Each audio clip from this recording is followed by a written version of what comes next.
Hey guys, today we are going to see how to create automatic cross-reference links to any page. So Microsoft OneNote has provided a feature where you can easily insert reference links to any page. So to do that, I'm going to click in this container and let's say I want to enter a link here. So the syntax to do that is to open with double square brackets, then type in the name of the page. In this case, I've got format text, then close this with square brackets again, and you can see format text has been converted into a link. And if we click on format text, then the page will get opened. Okay, now another feature provided by Microsoft OneNote is to insert the link of a page that does not exist.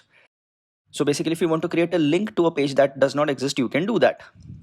The syntax is similar. You have to start with double square brackets, then type in the title of the page. Let's say add, close, and then the page will get added. To the right, you can see that the add page has been created. And the dotted lines below add indicate that this is a newly created page and does not contain any notes.